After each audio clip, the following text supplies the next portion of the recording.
Chapter 9. College Years. So Helen began her college years. As hard as the Cambridge school had been, Radcliffe seemed impossible. There was never enough time. Annie spelled lectures into Helen's hands. Annie read the textbooks to Helen. It seemed as though they were on a treadmill. There was no time for rest, or Helen would fall behind. And Helen felt alone.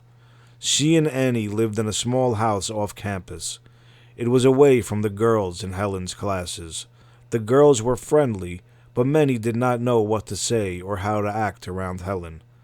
Others felt odd because Helen was famous, so with a quick handshake, the girls ran off. And Helen was always working. She had no time to play, think, or daydream.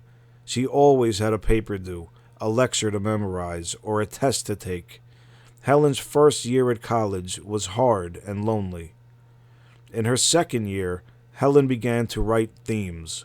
The themes were stories of her life. An editor at the magazine Ladies' Home Journal heard about the themes.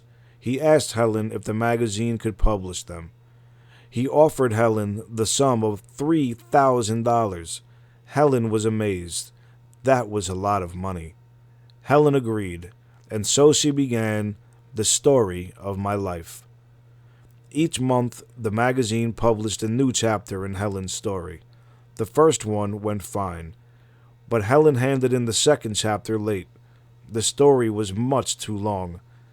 Neither Helen nor Annie knew how to edit. What were they to do? John Macy. Friends told them about a fine editor named John Macy. John helped Helen edit the articles. The magazine loved the pieces, and so did the public. By the time the last chapter appeared in the August issue, the world was in love with Helen Keller. John Macy thought that Helen's stories could be made into a book. John added Helen's childhood letters and a section describing how Annie taught Helen. Helen's book, The Story of My Life, became a hit. It is still in print today. It has been published in more than 50 languages. Now Helen had a career as a writer. No one could ever say that this was not her story. It was her life. In June 1904, Helen Keller graduated with honors from Radcliffe. Newspapers around the world reported the event.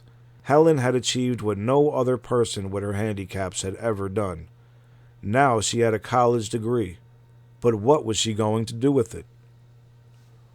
Annie also had big questions to decide. She and John Macy had fallen in love. He wanted to marry her. But what, Annie wondered, would happen to Helen? Could she lead a more independent life? Annie wanted to marry John Macy, and so they did in 1905. Helen lived with them. As for Helen, she kept on with her life too.